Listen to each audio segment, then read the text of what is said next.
Hello and welcome back to my channel. It's been a moment since I've made a video, 3 going on 4 years, and I kind of fell off of YouTube. To be honest, my husband and I were going through some fertility struggles in our personal lives. We really struggled getting and staying pregnant, and well, I'm happy to report we're on the other side of that. So we had our son last June, and it's really sparked wanting to grow again. It was really hard thinking about putting in the effort for the garden while going through those struggles and all the medical appointments, but now having our son, it's kind of relit that passion of making the home sustainable and doing all of the projects to make this a really enjoyable space. So if you're new here and this is the first time you're seeing my videos, we're in Kingston and we have a 1/4 acre lot in the city. So we do backyard gardening in raised beds. We also have a couple fruit trees, we have a bunch of berry bushes, and this is just our way to document what's going on, a realistic look, some education, some just sharing, some struggles, some successes. You will see a couple characters on our channel. You'll have Rocco. You won't see my son too much. We'd like to keep his privacy as best as we can, but my husband and I like to come on here and share our journey. So if you're into that sort of thing, please subscribe. I'm trying to grow my account again after going a little bit AWOL, and if you are here because you are subscribed and you're seeing this video again, thanks for sticking around. I really appreciate you all, and I want to share a little bit of how our garden looks now. It's a little crazy, and a couple previews of what it looked like last year during the summer. I was freshly postpartum, so things went insane. So without further ado, let's get into those videos. If you heard in the background, Rocco is still alive and kicking, grumpy as ever. He's gonna be 13 next month. So crazy. Hi, Shadow. One of the biggest changes for this year is switching all of our wooden beds into these metal raised beds.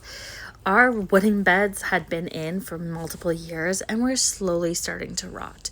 So this is a big upgrade from what we had before. This is also part of the reason why we're struggling so much with the garden. This is our pet groundhog that has lived here for the past, I don't know, 4 years. And we just don't have the heart to rehome it. So yeah, you'll see a lot of Alan.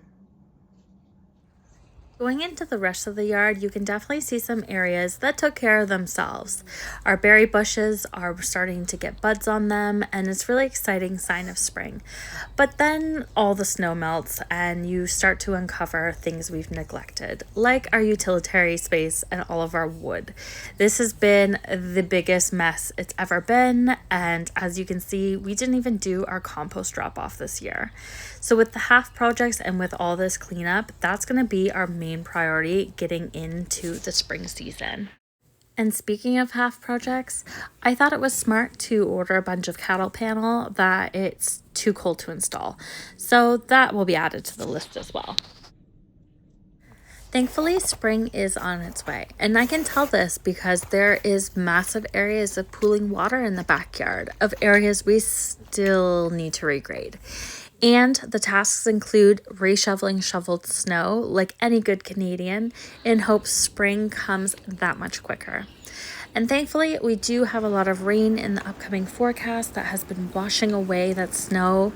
And you know what they say about showers that bring flowers. We are definitely seeing a lot more blossoms, and our bulbs have started to poke through the ground, and we're really excited.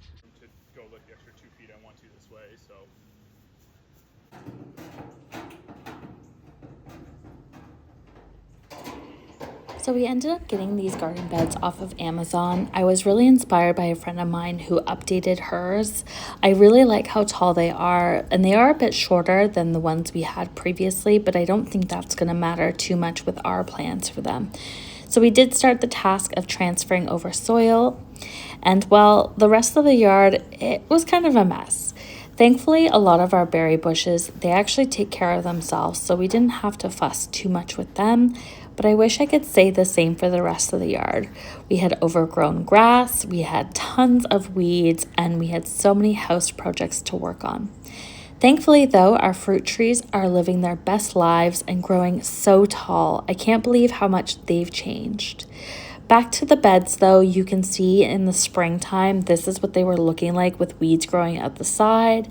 And while the weeds are a real pain, they kind of blended the wood yard a bit, which I appreciated. It didn't look as messy last year, but as you guys saw previously, as soon as the snow melts and there's no greenery, it's pretty rough. We did do a couple beds, just these front two square ones last year with some peppers and tomatoes, but the rest of the beds were just volunteers and, you guessed it, weeds. Now, having a yard like this and not really focusing on doing the weeding, we're really gonna dislike ourselves this year for doing that. Having things go to seed make things a lot more challenging to get rid of, especially when a lot of these are invasive species or weeds that are just relentless. But that is something that comes with gardening. You do have to be mindful of staying on top of things and not letting them get to this stage. However, if you do get to this point, you can come back from it. We have full intentions to address all of these beds. Some of them we're getting rid of entirely, and we will just refocus our energy on the positive and what we can do in this coming year. Thankfully, there were some areas that were still producing things for us to enjoy. We have lots of raspberries. We had lots of blueberries this year. So again, planting in those perennials or things that give back year after year is really beneficial, especially when you may get into situations in your life where you can't tend to the other more annual plants. We are really thankful to be stewards of this land, and seeing these videos is a little bit sad to see how neglectful we were, but we are ready for 2026 to give this land more attention and more respect, and we look forward to sharing that journey with you.